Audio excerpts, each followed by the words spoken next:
जिन लोगों ने अभी तक इस चैनल को सब्सक्राइब नहीं किया है, चैनल को सब्सक्राइब करें, बेल आइकन दबाएं ताकि हमारे वीडियोस के अपडेट्स आपको समय समय पे मिलते रहे। ये आपका पार्ट 2 वीडियो है। चैप्टर का पार्ट 2 वीडियो में हम लोग जानेंगे प्रिज्म के बारे में। ठीक है, तो यहाँ से हम लोग जानेंगे कि प्रिज्म क्या होता है। ठीक है, चलिए। तो यहाँ लिखा हुआ है किसी कोण पर झुके दो समतल पृष्ठों के बीच घिरे हुए किसी पारदर्शक माध्यम को प्रिज्म कहते हैं। ठीक है, कहने का अर्थ क्या है, जैसे अगर हम लोग इसका आकृति, प्रिज्म की आकृति बनाना चाहें तो कुछ इस तरह से दिखा सकते हैं। एक ये ले लिए और एक यहाँ पे त्रिभुज इस तरह से लेते हैं। समझिए, इस तरह से ये दोनों समबाहु त्रिभुज लेंगे हम लोग, जिसकी प्रत्येक भुजा क्या होंगी, बराबर होंगी। ठीक, अब देखिए किस तरह से मिलाएंगे तो ये प्रिज्म का रूप ले लेगा। तो यहाँ से ऐसे मिला दिए। ठीक है, ये देखिए, चलिए ये वाला भाग ऐसे मिला दिए। ठीक है, तो ये अब प्रिज्म का निर्माण हो गया। ठीक है, तो प्रिज्म का परिभाषा आप लोग ऊपर लिखे हुए हैं ना, क्या लिखे हुए हैं परिभाषा, तो परिभाषा में लिखे हुए हैं कि किसी कोण पर झुके दो समतल पृष्ठों के बीच घिरे किसी पारदर्शक माध्यम को प्रिज्म कहते हैं। यानी कि ये देखिए, ये पृष्ठ जो है ना, अगर पृष्ठ की बात करते हैं इसका कुछ नाम दे देते हैं। चलिए, ए बी, ये सी, इसका नाम देते हैं ए डैश, बी डैश और आपका ये रहा सी डैश। ठीक है, तो यहाँ देखिए दो समतल पृष्ठ की बात करें तो ए डैश, बी और ए, ये वाला जो पृष्ठ है, और ए डैश, सी और ए, ये वाला पृष्ठ, ये दोनों देख रहे हैं ना पृष्ठ, तो ये किसी कोण पे झुका है ना। यहाँ पे ए के पास कुछ कोण बना रहा है, यहाँ भी ए डैश के पास भी कुछ कोण बना रहा है। ठीक है, तो किसी कोण पे दो ये पृष्ठ इस तरह से झुका दीजिएगा और उसके बीच में कोई पारदर्शक के माध्यम होगा, है ना, यानी कांच है चाहे जो भी है। ठीक है, तो कोई पारदर्शक के माध्यम होगा, इसी को हम लोग क्या कहेंगे, प्रिज्म कहते हैं। ठीक है, तो ये प्रिज्म बन गया। अब देखिए इसमें कुछ कुछ होते हैं, कुछ नाम होते हैं इसके, है ना, भाग के, उसको जान लेते हैं। तो देखिए अगर बात करें कि प्रकाश का आवागमन इसमें दो पृष्ठों से होता है, दो तरफ से होगा, है ना। ये देखिए, ये प्रिज्म को तो आप इस तरह रखेंगे ना, ये निचला सिरा हो जाएगा इसका, नीचे की तरफ रखिएगा बी डैश, सी और बी, इस तरह से ये नीचे रहेगा। ठीक है, और ये भाग है और ये भाग है, इन दोनों भागों से किन भागों से, तो यहाँ से जो देख रहे हैं ए बी, बी डैश ए, है ना, उसी तरह यहाँ भी देख रहे हैं ए सी डैश ए, ये दोनों भाग जो है यहाँ से प्रकाश की किरण इसमें प्रवेश करती है। ठीक है, तो इन दोनों भागों को, इसको और इसको क्या कहेंगे, इन दोनों भागों को क्या कहते हैं हम लोग, अपवर्तक पृष्ठ, अपवर्तक। ठीक है, अपवर्तक पृष्ठ के नाम से जानते हैं। ठीक है, अपवर्तक पृष्ठ किसको किसको, तो A B dash A dash को, और किसको, दूसरा हो जाएगा आपका ए सी डैश ए डैश को। ठीक है, अपवर्तक पृष्ठ के नाम से जानते हैं, यानी रिफ्रैक्टिंग सरफेस। अपवर्तक पृष्ठ का मतलब क्या होता है, रिफ्रैक्टिंग सरफेस, रिफ्रैक्टिंग सरफेस के नाम से इसको जाना जाता है। ठीक है, चलिए दूसरी बात करें कि अब देखिए इसमें एक अपवर्तक कोण होता है। अपवर्तक कोण यानी कि जो ये देख रहे हैं ना, अपवर्तक पृष्ठ, है ना, ये दोनों जो पृष्ठ देख रहे हैं, इन पे एक सरल रेखा जो मिला रही है इन दोनों पृष्ठों को, दोनों में जो कॉमन सरल रेखा जो देख रहे हैं इस पृष्ठ में और इस पृष्ठ में, यानी कि ए बी डैश ए में और ए सी डैश ए में, ये जो ए डैश है, इस रेखा को क्या कहेंगे, अपवर्तक छोर या कोर। अपवर्तक कोर भी कह सकते हैं या छोर भी कह सकते हैं। अपवर्तक कोर यानी कि रिफ्रैक्टिंग एड्स।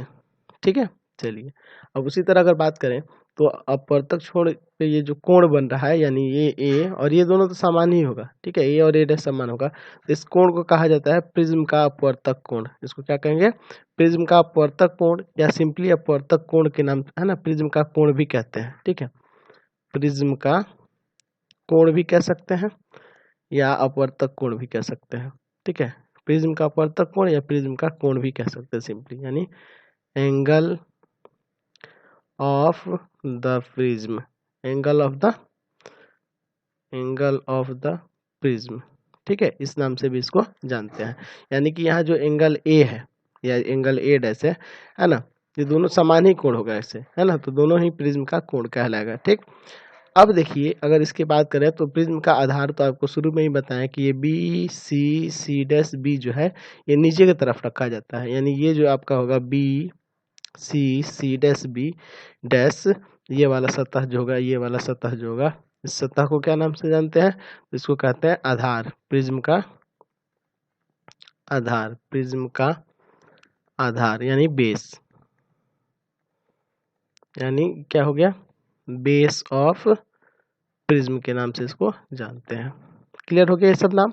चलिए अब देख लीजिए इसमें किस तरह से किरणें कहाँ से प्रवेश करती है ना, उसके बारे में अब देखा जाएगा। अब एक और चीज बता दें कि समांतर जो प्रिज्म होते हैं, ठीक है, तो यहाँ प्रिज्म में जो होता है, यहाँ इस तल के लंबवत, यानी कि ये जो अपर ये जो तल देख रहे हैं ना, कौन से, तो ये दो तल थे ना अपवर्तक पृष्ठ, इनके लंबवत एक और तल होता है ना, ए बी सी जो देख रहे हैं, और ऊपर भी ए डैश बी डैश और सी डैश जो दिख रहा है, ए बी सी है ना, और दूसरा पृष्ठ देख रहे हैं A dash B dash C dash. तो ये जो है प्रिज्म के मुख्य काट होते हैं, ये प्रिज्म के मुख्य काट कहलाते हैं, प्रिज्म का मुख्य काट कहलाते हैं, मुख्य काट इनको कहा जाता है, यानी कि प्रिज्म का प्रिंसिपल सेक्शन, प्रिंसिपल सेक्शन, ठीक है, इसको प्रिंसिपल सेक्शन के नाम से जाना जाता है। किसको? इन दोनों को, ए बी सी को, A dash B dash C dash को, ठीक है। और ये समांतर जो होते हैं ये समबाहु त्रिभुज के रूप में होते हैं, यानी कि प्रत्येक कोण यहाँ 60 डिग्री ही होता है, ठीक है, ये 60 डिग्री, ये 60 डिग्री, ऊपर भी 60 डिग्री। तो इस चीज को आप थोड़ा ध्यान में रखेंगे। तो अब चलिए इसमें किस तरह से किरणें किस तरह प्रवेश करती हैं उसको देख लिया जाए। चलिए तो अब थोड़ा देख लेते हैं कि प्रिज्म में अपवर्तन किस तरह से होता है। तो चलिए हम लोग प्रिज्म ले लेते हैं, ये 2D आकृति होगी प्रिज्म की, है ना। इसके पहले आप जो देखे थे वो 3D आकृति थी, ये 2D आकृति है, इसमें हम लोग देखते हैं। चलिए सबसे पहले एक आपतित किरण लेते हैं, तो ये आपतित किरण गई यहाँ से, ठीक है, यहाँ पे आई, ठीक है, इस बिंदु पर आई। तो पहले बता दें कि ये आपका जो है ये वायु है, वायु है, और ये क्या है? कांच है, कांच का बना हुआ है ना, फिर बाहर आपका क्या है? वायु है। यानी अगर बात करें तो ये माध्यम जो है विरल है, और ये जो कांच वाला माध्यम है ये क्या है? संघन है, और फिर ये विरल माध्यम हो जा रहा है। तो आप पढ़े हैं अपवर्तन में कि जब प्रकाश की किरण, है ना, प्रकाश की आपतित किरण जो विरल से संघन में जाती है तो अभिलंब के तरफ मुड़ती है, और संघन से विरल में जाती है तो अभिलंब से दूर हटती है। तो यही चीज इसमें देखेंगे, ठीक है। तो ये हुआ आपतित किरण, ये क्या है आपका? आपतित किरण है, ये आपतित किरण है, ठीक है। अब देखिए अगर बात करें तो इस पे आप अभिलंब देना चाहेंगे तो अभिलंब कुछ इस तरह से होगा ना, इस पे इस पे लंब चाहिए ना, ये जो अगर इसका नाम दे देते हैं ए बी सी इस प्रिज्म में, तो ये ए बी पर लंब बिंदु यहाँ से ना ऐसे ना खींचना होगा आपको। तो चलिए ये आप अभिलंब खींच दिए, चलिए ये आपका एक अभिलंब हो गया, ठीक है ना, ये इस पे लंब होना चाहिए, ए बी पे लंब है ना यहाँ पे 90 डिग्री पे। चलिए दूसरा चीज अगर बात करें तो यहाँ पे आपको यह आपतित किरण है, तो जब विरल से संघन में जाएगी तो अभिलंब के तरफ मुड़ेगी ना, तो ये अभिलंब के तरफ मुड़ रही है, यानी ये इस तरह से, है ना। अगर वास्तव में देखा जाए तो ये वास्तव में ये ऐसे जानी चाहिए, ठीक है, ऐसे जानी चाहिए ना सीधे, लेकिन ये अभिलंब की तरफ मुड़ जा रही है, ठीक है, ये अभिलंब है ना तो इसके तरफ ये मुड़ जा रही है, यानी कि ये अपवर्तन हो गया। यहाँ पे ये क्या हुआ? अपवर्तित किरण हो गई, अपवर्तित किरण हो गई, अपवर्तित किरण, ठीक है। चलिए अब अगर देखें तो ये आपका संघन माध्यम हो गया, अब संघन से जब विरल में जाएगी तो ये कहाँ जाएगी? अभिलंब से दूर हटेगी। तो सबसे पहले हम लोग को इसमें अभिलंब दिखाना होगा, तो अभिलंब की बात करें तो ये अभिलंब ये इस तरह से होगा ना, इस पे लंबवत, है ना, इस तरह से लंबवत दिखाना होगा, ये आपका अभिलंब होगा, ठीक है, ये इस तरह से ये आपका लंबवत हो गया ना, ये अभिलंब होगा, इसी पे लंब होना चाहिए ना। चलिए तो ये अभिलंब हो गया, ठीक। अब ये अभिलंब हुआ तो ये अभिलंब से क्या होगी? तो अभिलंब से दूर हटेगी ना, अभिलंब से दूर हटेगी, यानी कि ये किरण जो आ रही है ये अपवर्तित किरण थी, यहाँ से अभिलंब से दूर हटेगी, यानी कि यहाँ से जो आप किरण है ये इस तरह से चली जाएगी, ठीक है। तो यहाँ से आपको क्या देखने को मिला कि ये आपकी निर्गत किरण हुई, यही ना हुई यहाँ निर्गत किरण। चलिए ये आपकी निर्गत किरण यहाँ से निकल गई। चलिए तो जब ये निर्गत किरण हुई, ये आपतित किरण हुई, और ये अपवर्तित किरण हुई। और देखिए ये निर्गत किरण जो है और ये आपतित किरण हुई, इनके बीच में ये अगर कोण देखा जाए तो कुछ कोण बन रहा है ना, ये जो कोण थीटा बन रहा है ना, देखना बात को। आपतित किरण को अगर डॉटेड ऐसे बढ़ा दें और ये निर्गत किरण को पीछे की तरफ बढ़ा दें तो दोनों एक दूसरे को टकराएंगे किसी बिंदु पे, तो ये यहाँ जो कोण बनेगा इस थीटा कोण को किस नाम से जानते हैं? विचलन का कोण। इस कोण को क्या कहते हैं? विचलन का कोण, यानी कि एंगल ऑफ डेविएशन। इस कोण को क्या कहते हैं? Angle of deviation. समझ गए इस बात को? चलिए यहाँ से देख लिए कि किस तरह से अपवर्तन होता है। ठीक है, प्रकाश की किरण का प्रिज्म में किस तरह से अपवर्तन हो गया, यहाँ से आपको क्लियरली समझ में आ गया। और अगर बात करें तो ये विचलन का कोण उतना ही अधिक होगा जितना ये एंगल ए अधिक होगा। ठीक है, यानी कि यहाँ से जो अपवर्तक कोण अधिक होगा उतना ही, है ना, प्रिज्म का जितना अपवर्तक कोण अधिक होगा, ये एंगल ए जो देख रहे हैं, देखे थे ना इसके पहले फिगर में, तो अपवर्तक कोण जितना ही अधिक होता है उतना ही विचलन का भी कोण अधिक बनेगा। सामान्य सी बात है, आपको क्लियर हो गया यहाँ से। चलिए आगे बढ़ते हैं इसमें। चलिए अब हम लोग बात करते हैं लेंस के बारे में। लेंस क्या होता है?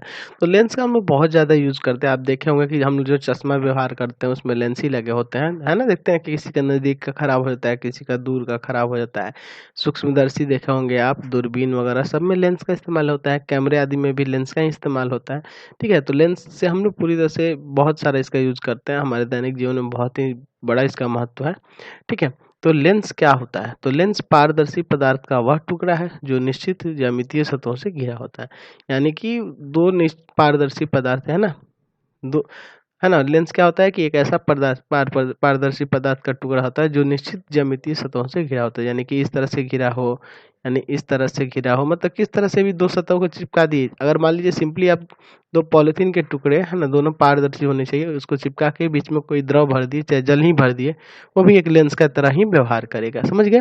तो इसमें अलग अलग ज्यामितीय सतहें के द्वारा चिपकाया जाता है, जिसके कारण उसका अलग अलग नाम होता है। ठीक है, तो कैसी होती है वो सतहें, इसके बारे में हम लोग इसमें देखेंगे। ठीक है, तो लेंस से आपको ये पता चल गया है, लेंस की परिभाषा ये है कि लेंस पारदर्शक पदार्थ का वह टुकड़ा है जो दो निश्चित ज्यामितीय सतहों से घिरा होता है। ये दो प्रकार के होते हैं, उत्तल लेंस होता है और अवतल लेंस होता है। तो उत्तल लेंस कैसा होता है और अवतल लेंस कैसा होता है, इसके बारे में जान लेते हैं। तो उत्तल लेंस में किनारे की अपेक्षा मध्य भाग अधिक मोटा होता है, यानी कि उत्तल लेंस इस तरह से हो जाएगा। ये क्या हो गया? एक तरह का उत्तल लेंस है ना, किनारे की अपेक्षा मध्य भाग में क्या होता है? मोटा होता है, मोटा है ना। और बीच में क्या होंगे? तो कुछ तरल पदार्थ या फिर कांच ही का बना हो, है ना, किसी तरह से, है ना, इसमें भरे हुए होंगे, यानी कि ये कांच का ही बना हो, है ना, या फिर बीच में कुछ तरल पदार्थ भर दिए गए हो जो पारदर्शी होने चाहिए। ठीक है, समझ गए? उसी तरह अवतल लेंस की बात करें तो उसका मध्य भाग की अपेक्षा किनारे के भाग अधिक मोटा होता है। यानी कि अगर अवतल लेंस की बात करें तो वो कुछ इस तरह से हो जाएगा। समझ गए ना, बीच में पतला होगा, वो किनारे के भाग मोटा होता है। ठीक है, तो चलिए अब अलग अलग हम लोग अवतल लेंस के भी अलग अलग प्रकार हैं, कुछ अवतल लेंस के भी अलग अलग प्रकार हैं, उसके बारे में देख लिया जाए। ठीक है, चलिए, है ना। तो उत्तल लेंस के विभिन्न रूप हम लोग देख लेते हैं। पहला है उभयोत्तल। इसमें दो नाम चीज है ना, दो नाम से जुड़ा हो। उभय, उभय मतलब सोचता है ना दोनों तरफ, है ना। योत्तल, दो, उभय लोत्तल, योत्तल मतलब कि बाई कनकेव, यानी दोनों तरफ से क्या होना चाहिए? कनकेव होना चाहिए। बाई कन्वेक्स, है ना, दोनों तरफ से क्या होना चाहिए? कन्वेक्स होना चाहिए, जिसके दोनों सतह क्या हो? उत्तल हो। ठीक है, जैसे अगर बात करें तो इस लेंस को, है ना, इस तरह से हो। ठीक है, तो इसका क्या नाम होगा? उभयोत्तल। ठीक, दूसरा है समतलोत्तल, है ना, प्लेनो कन्वेक्स, जिसका एक तल समतल और दूसरा उत्तल हो। यानी कि समतल की बात करें तो एक तल इस तरह से हो, ठीक है, और दूसरा कैसा होना चाहिए? तो दूसरा होना चाहिए आपका उत्तल, यानी कि वो इस तरह से होना चाहिए।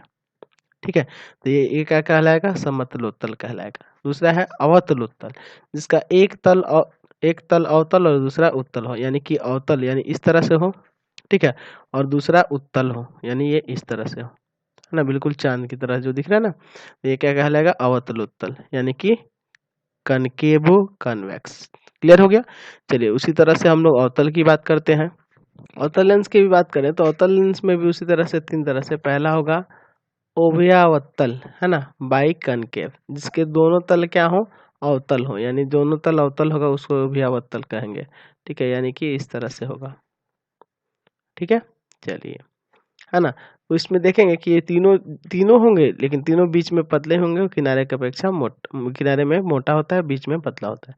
दूसरा है समतलावत्तल यानी कि प्लेनो कन्वेक्स, जिसका एक तल समतल और दूसरा अवतल हो, यानी कि एकदम समतल यानी इस तरह से हो, समतल हो, और दूसरा कैसा हो, तो दूसरा आपका क्या होना चाहिए, अवतल होना चाहिए, यानी इस तरह से होना चाहिए। ठीक है, चलिए तो ये हो जाएगा आपका समतलावत्तल। दूसरा है उत्तलावत्तल यानी कि कन्वेक्सो कनकेव, जिसका एक तल उत्तल और दूसरा अवतल हो, यानी कि जिसका एक तल उत्तल हो, है ना, और दूसरा क्या हो, अवतल हो, इस तरह से हो। ठीक है, तो इस तरह के लेंस को क्या कहते हैं, उत्तलावत्तल कहते हैं। क्लियर हो गया, चलिए आगे बढ़ते हैं इसमें। चलिए अब हम लोग थोड़ा लेंस के वक्रता केंद्र, है ना, और तथा मुख्य अक्ष के बारे में बात करते हैं। वक्रता केंद्र का मतलब आप समझ ही रहे हैं, सेंटर ऑफ कर्वेचर क्या होता है लेंस के अंदर, उसको देख रहे हैं। तो परिभाषा है आपके पास कि लेंस को घेरने वाली गोलीय सतह के केंद्र को वक्रता केंद्र कहते हैं। तो किस तरह से होगा, चलिए इसको समझ लेते हैं। चलिए एक ये आपका गोलीय भाग हो गया, ठीक है, एक दूसरा हम लोग इस तरह से ले लेते हैं। ठीक है, इस तरह से इसी आकार का ले लिया है। चलिए अब देखिए यहाँ पे जो बन रहा है ये वाला भाग, ये वाला भाग देख रहा है ना, कौन सा लेंस बन रहा है यहाँ पे, तो ये जो लेंस बन रहा है ये आपका उत्तल है ना, उत्तल लेंस, उत्तल लेंस है आपका। चलिए उत्तल लेंस है ना। चलिए तो यहाँ लिखा हुआ है कि लेंस को घेरने वाले गोलीय सतह के केंद्र को वक्रता केंद्र कहते हैं। यानी कि जैसे ये लेंस हुआ और ये जो गोलीय भाग इधर से बन रहा है और ये जो बन रहा है, ठीक है, ये आपका लेंस हो गया, मेन ये लेंस हुआ। और इसको अगर आप डॉटेड भी खींच सकते थे, ये वाला जो भाग है ना ये अलग से हम लोग लिए हैं। ठीक, तो ये जो गोलीय भाग बन रहा है लेंस के द्वारा, ठीक है, और इसके केंद्र को, एक केंद्र यहाँ होगा और एक केंद्र इसमें होगा ना, दोनों वृत्त में अलग अलग केंद्र होंगे। ठीक है, तो इन दोनों के केंद्र को, यानी यहाँ जो C1 है ये C2 है, एक्चुअल में ये आपका गोला है। ठीक है, तो ये जो है C1 और C2 जो है यहाँ पे क्या है, तो इसके केंद्र कहलाएंगे, यानी कि इनके केंद्र को। ठीक है, तो वही लिखा हुआ परिभाषा कि लेंस को घेरने वाली गोलीय सतह के केंद्र को क्या कहते हैं, वक्रता केंद्र कहते हैं। यानी कि यहाँ एक वक्रता केंद्र होगा, एक यहाँ, यानी से आपको यहाँ से ये पता चल गया कि किसी लेंस में कितने वक्रता केंद्र होते हैं, तो 2 वक्रता केंद्र होते हैं। ठीक है, दूसरा है आपका मुख्य अक्ष। मुख्य अक्ष क्या होता है, प्रिंसिपल एक्सिस, आप जानते ही हैं। तो उसकी परिभाषा हम लोग इस तरह से लिख सकते हैं, ठीक है, कि ये दोनों वक्रता केंद्र जो है इनको मिलाने वाली रेखा को क्या कहते हैं, इनको मिलाने वाली जो रेखा हुई है ना, इनको मिलाने वाली रेखा है ना, ये डार्क लाइन से मिला देते हैं इसको। चलिए तो ये जो रेखा होगी ये वास्तव में रेखा होती नहीं है, ठीक है, इस रेखा को हम लोग किस नाम से जानते हैं, तो यही रेखा जो होती है क्या कहलाती है, प्रधान अक्ष या प्रिंसिपल एक्सिस, है ना, या है ना, इसको प्रिंसिपल एक्सिस कहा जाता है। ठीक है, ये क्या होगा, प्रिंसिपल एक्सिस या मुख्य अक्ष या प्रधान अक्ष, मुख्य अक्ष है ना, या प्रधान अक्ष, यानी कि प्रिंसिपल प्रिंसिपल एक्सिस। ठीक है, समझ गए, तो इसको प्रिंसिपल एक्सिस के नाम से जाना जाता है। तो ये पहले हम लोग दर्पण में भी देखे थे, उसी तरह यहाँ लेंस में भी है। ठीक है, यानी इसकी परिभाषा आप लिख सकते हैं कि किसी लेंस के मुख्य अक्ष उसकी सतहों के वक्रता केंद्र को मिलाने वाली रेखा होती है ना। ये जो मुख्य अक्ष क्या होती है कि इनके सतहों को मिलाने है ना, वक्रता केंद्र को मिलाने वाली जो रेखा होती है वही क्या कहलाती है, क्या कहलाती है, तो मुख्य अक्ष, प्रिंसिपल एक्सिस या प्रधान अक्ष कहलाती है। तो ये जो आकृति देखे हैं ये अवतल के लिए है ना, सॉरी उत्तल के लिए है। तो उसी तरह अवतल का भी हम लोग दिखा सकते हैं। तो अवतल का देख लेते हैं, प्रधान अक्ष और मुख्य अक्ष क्या होता है, तो वो भी इसी तरह होगा, लेकिन थोड़ा उसका छायांकित, उसका हम लोग आकृति बना के देख लेते हैं। चलिए तो एक उत्तल लेंस के बारे में हम लोग देख लिए हैं, अब अवतल के बारे में देखते हैं। तो ये आप एक प्रधान अक्ष पहले ही हम खींच दे रहे हैं, ठीक है, इस पे 2 वृत्त हम लोग ले लेते हैं, एक इधर से ले लेते हैं, ठीक है, ये आपका एक वृत्त हो गया, और एक इधर वृत्त ले लेते हैं, ठीक है, और यहाँ पे हम लोग अगर बात करें तो यहाँ से इसको ऐसे मिला देते हैं। ठीक है, तो ये जो निर्माण हो रहा है ये आपका एक लेंस का ही निर्माण हो रहा है ना, देख रहे हैं ना, ये भाग हुआ और ये भाग को मिला दिए। ठीक है, तो यहाँ से बना तो आपको दिख रहा है। अब कौन सा, ये जो अगर रंग दे, इस भाग को हम लोग रंग देते हैं किसी कलर से, तो ये वाला भाग हम लोग रंग देते हैं। ठीक है, चलिए ये वाला भी भाग रंग देते हैं। तो अब देखिए जो आकृति बनी हुई रंगने के बाद, ये जो आकृति क्या है, ये किस लेंस की है, तो ये आपका अवतल है ना, अवतल लेंस है, समझ रहे हैं ना। तो जो अवतल लेंस है, तो यहाँ भी उसी तरह से इस ये वृत्तीय भाग को है ना, ये जो वृत्तीय भाग है इसके केंद्र को क्या कहेंगे, है ना, वक्रता केंद्र कहेंगे। ठीक है, वक्रता केंद्र कहेंगे। ठीक, और उसी तरह इसको क्या कहेंगे, तो इसको मुख्य अक्ष कहेंगे। मुख्य अक्ष यानी प्रिंसिपल एक्सिस के नाम से इसको जानेंगे। समझ गए? चलिए आगे बढ़ते हैं अब हम इसमें। सॉरी, ये आपका C2 होगा, है ना, 2 हो गए, C1 और C2। ठीक, चलिए अब हम लोग बात करते हैं लेंस के प्रकाश केंद्र के बारे में, यानी ऑप्टिकल सेंटर के बारे में। तो देखिए यहाँ पहले कंडीशन एक चीज है कि किसी पतले लेंस से, है ना, यहाँ पतले लेंस के बारे में हम लोग जिक्र करें, किसी पतले लेंस का प्रकाश केंद्र उसके मुख्य अक्ष पर स्थित वह बिंदु है जिससे होकर जाने वाली किरण लेंस से अपवर्तन के बाद बिना विचलन के सीधे निकल जाती है। ठीक है, तो इसको हम लोग चित्र बना के समझते हैं। चलिए, ये हो गया प्रधान अक्ष हुआ, इसका भी ये प्रधान अक्ष हुआ। हम लोग इस पे 2 लेंस ले लेते हैं। ठीक है, एक लेते हैं आपका उत्तल लेंस और दूसरा लेते हैं हम लोग अवतल। ठीक है, पतला लेंस लेंगे। ठीक, 2 लेंस लिए हैं, एक उत्तल लिए हैं और एक अवतल लिए हैं। ठीक है, तो प्रधान अक्ष क्या कहलाता है, सॉरी, प्रधान अक्ष आपका ये हो गया। अब देखिए प्रकाश केंद्र के बारे में हमें जानना है, तो प्रकाश केंद्र इस पे है क्या, तो जहाँ वह बिंदु है, कहाँ पे, प्रधान अक्ष पर स्थित वह बिंदु है, प्रधान अक्ष पर स्थित वह बिंदु है ना, जहाँ से लेंस से होकर जो किरण जाएगी और वो बिना विचलन के सीधे निकल जाएगी। तो यहाँ से जान लीजिए कि यहाँ इसके केंद्र से ही निकलने वाली जो किरण होती है, प्रकाश की किरण, वो सीधे निकल जाती है। ठीक है, यानी कि इसका जो लेंस का जो केंद्र है, ये प्रकाश केंद्र यानी ऑप्टिकल सेंटर के नाम से जाना जाता है। इसे ओ से डिनोट करते हैं।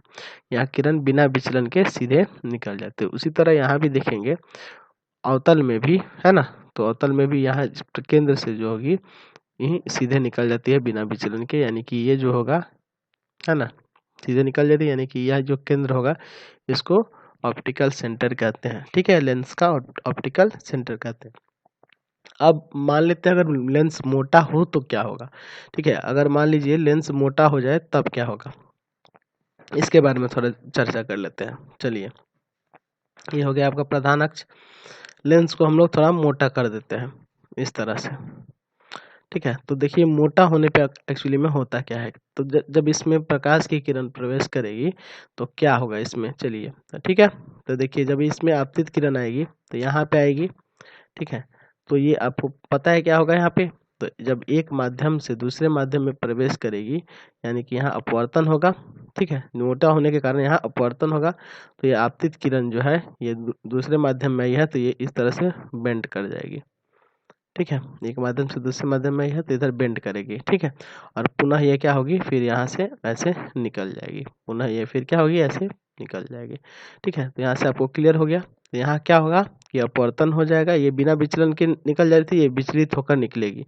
ठीक है, तो देखिए ये विरल से संघन वाला कंडीशन आ जाएगा, फिर संघन से विरल वाला कंडीशन आ जाएगा। तो अगर बात करें तो यहाँ देखिए ये जो होगा लगभग समांतर होगा, आपतित किरण के निर्गत किरण के समांतर होगा। यहाँ देखिए आपतित किरण जो होगा निर्गत किरण के समांतर होगा, तो ये यहाँ से इस तरह से ये निकलेगी। ठीक है, और ये देख रहा है ना समांतर, है ना, तो यहाँ से आप कह सकते हैं कि मोटे लेंस से के प्रकाश केंद्र से जब प्रकाश की किरण गुजरती है तो क्या होती है, अपवर्तन के बाद जो बाहर निकलेगी वो समांतर निकलेगी, है ना, आपतित किरण के समांतर निकलेगी, जो निर्गत किरण होगी आपतित किरण के समांतर निकल जाती है।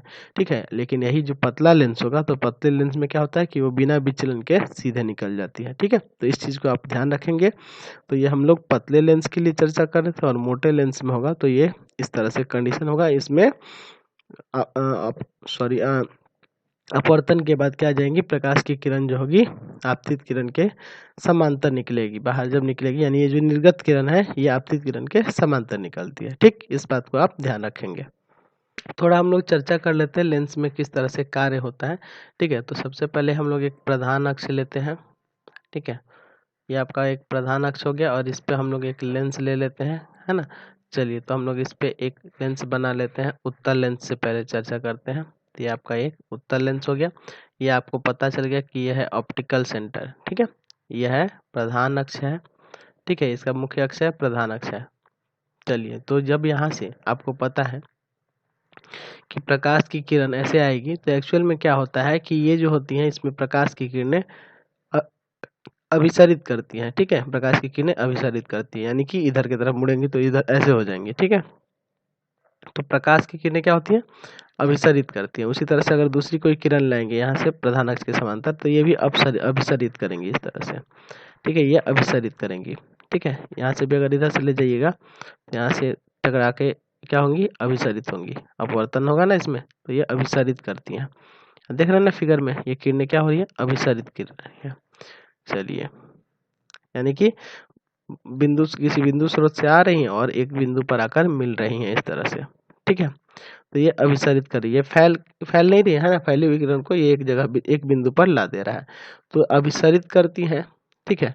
यानी कि इसे अभिसारी लेंस भी कहते हैं, ठीक है। इसको क्या कहते हैं, अभिसारी लेंस भी कहा जाता है, ठीक है। इसको अभिसारी लेंस भी कह सकते हैं, यानी कि कन्वर्जिंग लेंस, इसको कन्वर्जिंग लेंस। तो यहाँ से आप इसको इसी व्यवहार के कारण, उत्तल लेंस के इसी व्यवहार के कारण, क्योंकि इसमें किरण पुंज जो होती है अभिसारित करती हैं, इसलिए इसे अभिसारी लेंस भी कहते हैं, ठीक है। उसी तरह हम लोग बात करते हैं अब अवतल के बारे में। तो अवतल में क्या होता है देखिए, तो अवतल की बात करेंगे तो चलिए एक अवतल लेंस बना लेते हैं। प्रधान अक्ष हो गया और इस पे एक हम लोग अवतल लेंस की रचना कर लेते हैं, ठीक है। ये आपका अवतल लेंस हो गया।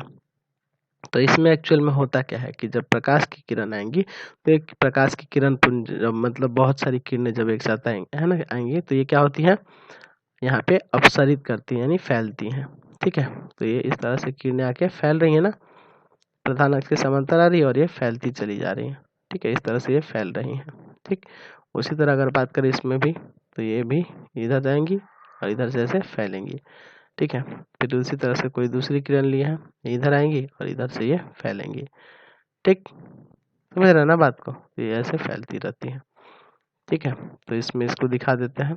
चलिए, ये किरण ऐसे आई है, ये इधर चलेगी, यहाँ से ऐसे इधर चली जा रही है, यहाँ से भी ये इधर जा रही है, ये ठीक है, ये फैलती जा रही है। तो इसी व्यवहार के कारण इसको किस नाम से जाना जाता है, तो इसको अपसारी लेंस, है ना, अब है ना, अभिसारित होती है इसलिए इसको अपसारी लेंस भी कहते हैं, अपसारी लेंस, ठीक है।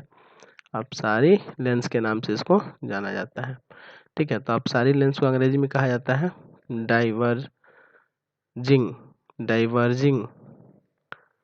डाइवर्जिंग लेंस, ठीक है। इसको डाइवर्जिंग लेंस के नाम से जाना जाता है। अब देखिए ये जो ले गए हैं इसका आभासी जो होगा, डॉटेड जो होगा, इधर पीछे की तरफ यहाँ आएगा, एक ही बिंदु पर ये भी आके मिलेंगे इस तरह से, ठीक है। चलिए, यहाँ पे आके मिल रहे हैं सब, ठीक है। चलिए, तो एक्चुअल में इसको फोकस कहा जाता है, जिस बिंदु पर आकर मिलती है या मिलती हुई प्रतीत होती है उस बिंदु को आपको पता है फोकस कहते हैं। चलिए अब इस फोकस को भी समझ लेते हैं। चलिए, तो फोकस के बारे में चर्चा करते हैं। तो फोकस क्या होता है, ठीक है। तो लेंस के मुख्य अक्ष पर वह बिंदु जहां मुख्य अक्ष के समांतर किरण पुंज लेंस से निकलने के बाद अपसरित होती हैं या जहां से अपसरित होती हैं, है ना, अभिसारित होंगी या अपसरित होंगी। तो यहाँ देख रहे हैं ना, यहाँ किरणें क्या हो रही है, अभिसारित हो रही है, तो ये फोकस हो जाएगा और यहाँ पे इसमें जो होगा ये फोकस हो जाएगा। तो एक्चुअल में लेंस में अगर बात करें, चर्चा करें, तो फोकस दो होते हैं, ठीक है। आपको इसमें समझा देते हैं, ठीक है। तो यहाँ से आपको पता चल गया ना कि यहाँ किरण जो होती है ये मेन फोकस होगा, मुख्य फोकस यही होता है, ठीक है।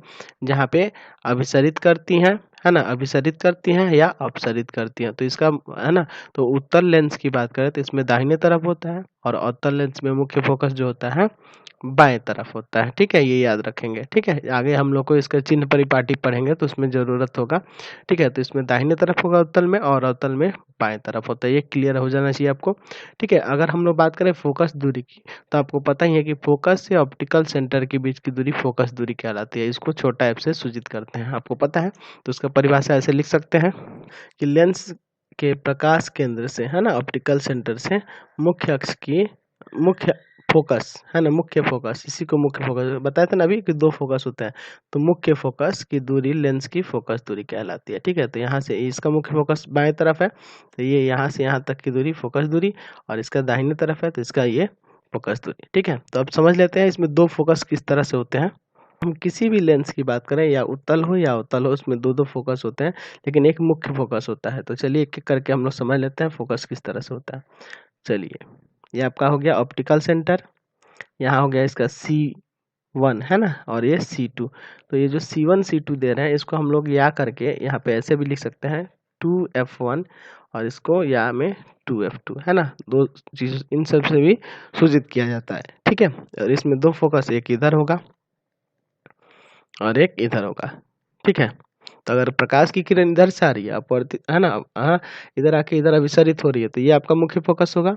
और अगर इधर से जा रही है और यहाँ पे आ रही है तो ये इसका मुख्य फोकस होगा F1, ठीक है। तो ऐसे ही आपको क्लियर हो गया फोकस, ठीक है। और ये C1 जो है और C2 जो है ये दोगुनी दूरी पे होता है, इसलिए इसको 2F1 और 2F2 आप देखे थे ना अपवर्तन में, हम लोग इसको साबित कर चुके थे।